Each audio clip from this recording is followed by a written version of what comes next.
I'm wondering, there may be folks within Upside Down Church that don't necessarily know some of the laws that are being instituted and are trying to be instituted, or they're attempting to institute them.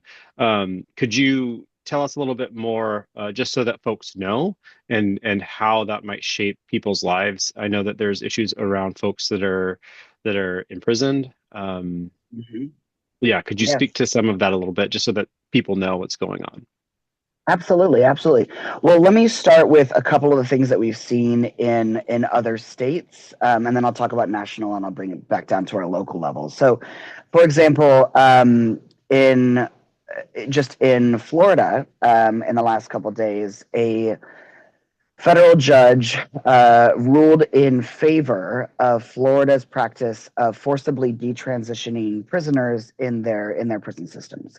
So this means that if I, as a trans man, were to go into prison in Florida, I would lose access to my hormones, which would have a catastrophic impact on my health beyond just my beard.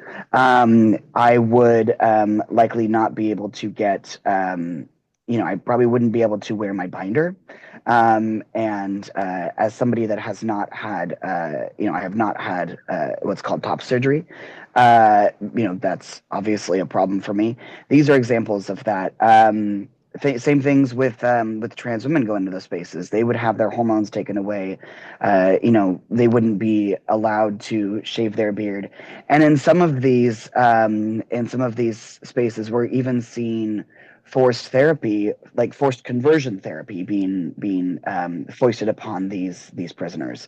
And in the language that was used, which is the part that is concerning to me, the language in the judge's decision that he was making was that that being transgender is a short term like delusion. And that is that's the language that we're seeing from federal judges, which sets a precedent for how we consider the transgender community.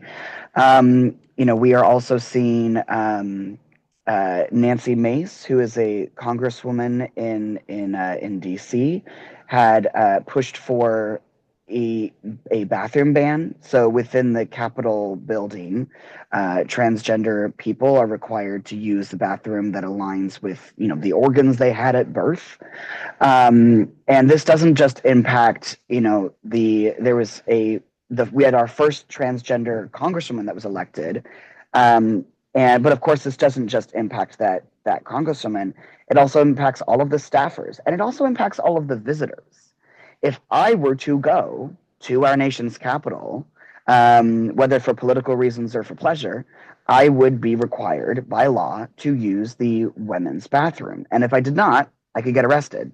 So, I'm in a situation where it's okay, do I get jumped because I look like this going into the women's bathroom? Or do I follow the law and have somebody who knows that I'm trans have me arrested? It's a terrible place to How do be. they enforce this? Well, that Like is the seriously, how do question. they enforce this? They enforce it by th- this is a great question. The enforcement of these laws center around two things. First of all, the individuals who are reporting these. Can you still hear me? Okay. The individuals who are reporting, other people in the bathrooms may not necessarily know the gender identity or the sex at birth of the people using the bathrooms. So you are looking at individuals who don't necessarily meet our Eurocentric beauty standards and our idea of what gender is being reported, which we have seen happen. This is happening more and more and more. Where like very masculine looking women who you've got someone who says it's a trans woman and they're getting the police called on them, even though they are a cisgender female, or you have effeminate looking men who are using the bathroom. And we are seeing more and more and more crimes, like assaults and whatnot, happening against the trans community because of this fear that's being pushed. So first of all, you have people who aren't. You were. It's just folks are just reporting based on vibes, which is not the best way to run a country. But it also is a matter of this is a way to force trans people into the closet. Is to make us, if for me, I know that I do not look trans, right? I'm aware of that. I have what's called passing privilege. I pass as a cisgender man, and so people don't usually look twice at me. They might think I'm gay, but they're not half wrong on that. So, but for me, I would not be able to. I wouldn't be able to go into a space where people know that I'm transgender, and to use the bathroom freely without concern. So these are the kinds of things that are happening on in other states and on the national level. We're also looking at Title IX being updated to exclude trans people entirely. The incoming administration, Trump has promised to end legal recognition of transgender people, which includes things like equitable access in our healthcare.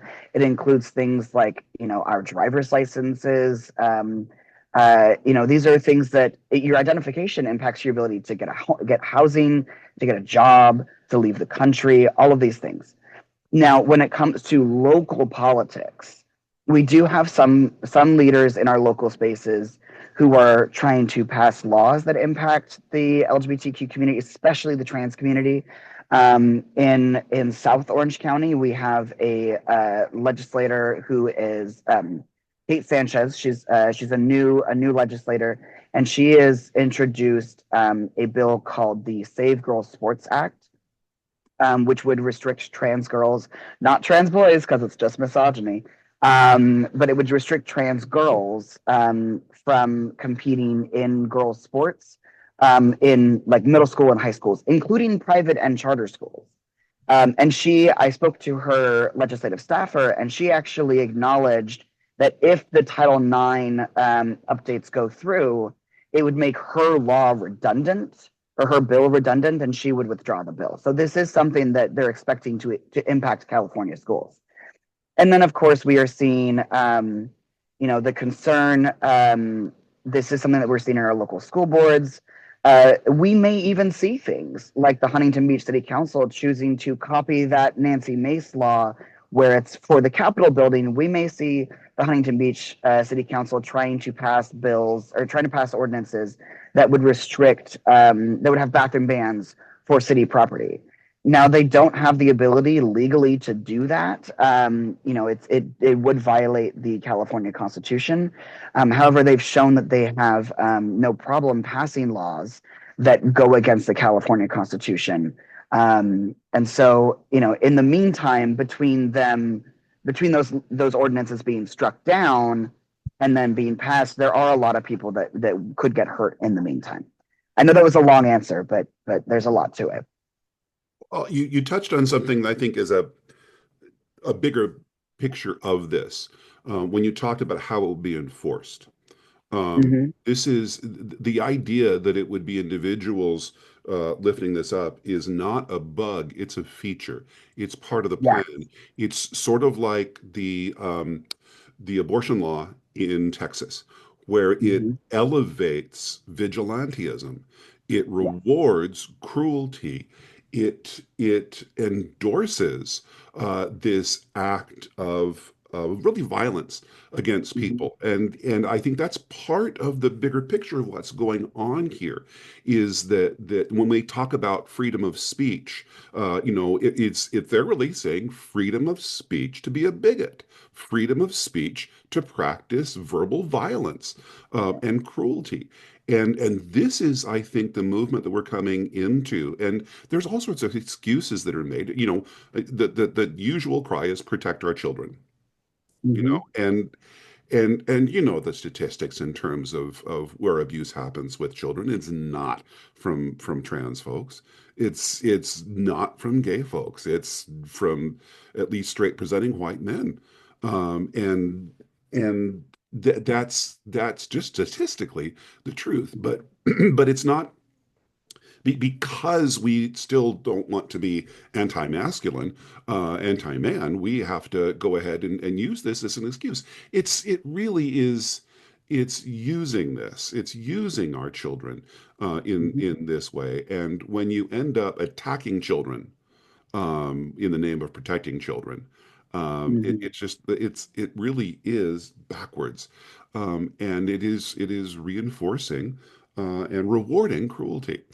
So Yeah. I think that's something that regardless of what the subject is, I think big picture, people of faith must speak out against this. And I know that you're feeling like we have no political power, but there has to be a point at which allyship means just saying aloud, we do not concur. We do not stand with this. And in doing ways, practicing ways of showing that.